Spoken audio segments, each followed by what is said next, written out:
Welcome to AGORACOM, the Small Cap Epicenter, and AGORACOM TV, a daily, fast-paced, edgy show bringing the best press releases out of the small cap space every morning at the open so you can hopefully profit from them and maybe even find your next great small cap investments. Thursday, April the 9th, the day before the Easter long weekend. I got 4 great press releases for you, fantastic ones actually. Let's get straight to it. China's dominating again. I've got APWR Energy Generation Systems, trades on the NASDAQ under APWR. They're reporting $10 million in net income for the fourth quarter of 2008. This is a company that provides, they're a provider of distributed power generation systems in China and a fast-growing manufacturer of wind turbine. I'll explain that a little more later on. These are unaudited financial results for the fourth quarter and full year ended. And what does that mean? As we know, whenever a company puts up preliminary numbers, it means they're excited. They want to get the numbers out quickly. But remember, we still got to wait for the 10K to give you the actual numbers. But here's what it looks like it's gonna come in as. Revenue up 73.5% to $265 million. Net income up 87.5% to $28.5 million. Diluted earnings per share. Now that's down. It's $1 per share versus $2.23 last year. However, that's due to the fact that they increased their fully diluted shares numbers by almost 5-fold. Looks like about 4-fold. From 6.8 million shares last year to 22 million shares this year. So that drop actually, I'm going to do the numbers for you. They got a cash position, $43.5 million. If you take that over 28 million shares, that means they got $1.50 in cash. The company closed yesterday at $4.47. Take out the $1.50, it's $3. You can buy this company for $3, and at a multiple, given the fact they had $1.01 in earnings, just 3 times earnings. Pretty powerful numbers here, and unless there's something in this company's closet that we don't know about, this is tremendous value. They're also giving an outlook for next year. They're saying that revenue and profits are going to come in at $290 million and $29 million respectively, which isn't big growth from where it is today, but at these prices, you're getting fantastic value. They're actually the largest provider of distributed power generation systems in China, and they built China's largest wind turbine manufacturing facility, so you know this company's serious. Their 52-week high, $31.89. Their low, $3. This is one of those babies thrown out with the bathwater again, unless there's something in the closet that we don't know about. Great value. Go take a look at that company. Next up, Lakeside Steel. Trades on the TSX Venture Exchange under LS. They also put out their preliminary year-end results for fiscal 2009. This for the year ended March 31st. So here we are just 9 days into the next quarter, and they're putting out their preliminary numbers. Obviously, they're happy to share them.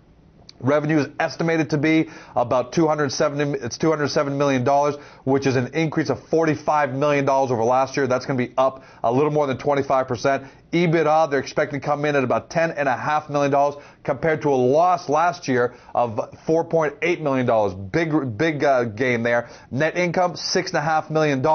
That's compared to a net loss last year of $5.3 million. So significant top and bottom line growth. I don't have an earnings per share number here, but they did close at 14.5 cents. Their low is 7 cents. Their high is 25. That's their 52-week range. So pretty low share price. We don't have their share structure. Go take a look. But those are some great numbers. Congratulations to Lakeside Steel.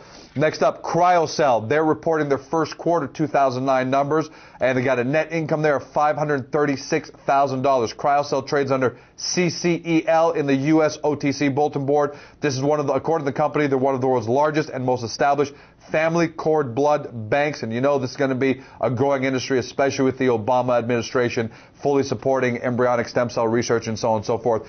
This is going to be the way of the future. Consolidated revenues, $3.9 million compared to $4.2 last year, so a bit of a drop on the revenue side. Net income, however, $536,000, as I said, or 5 cents per share. That compares to a loss last year of $247,000 in the first quarter, or 2 cents, or a loss of 2 cents per share. So significant gain on the income side. That means they no doubt went in and streamlined their operations. If the revenue's down, it probably means they gave up some low margin revenues and focused on the high margin stuff. That's why revenues were down, but profits were way up. I'm guessing, but that's usually the case. And more importantly, as of February 28th, the company had about $5.7 million in cash and cash equivalents and short-term investments. No debt. So great balance sheet. Nice income statement. It's one quarter. You can't bank everything on one quarter, but let's see if this extends into the next quarter. Good growth there. They've got over 175,000 clients worldwide. That's great. Commercial acceptance means they're off and running, and they should continue to grow for years to come. Closed yesterday at 63 cents. That's up off their low of 40 cents, down from their high of 93 cents over the 52 weeks. So might be a good entry point for you. And finally, on the resources side, Romarco Minerals trades on the venture under the stock exchange R. Pretty convenient, great stock symbol. They announced that they drilled 39.5 meters of 8.8 grams per ton of gold. This is at their Haley gold mine in South Carolina.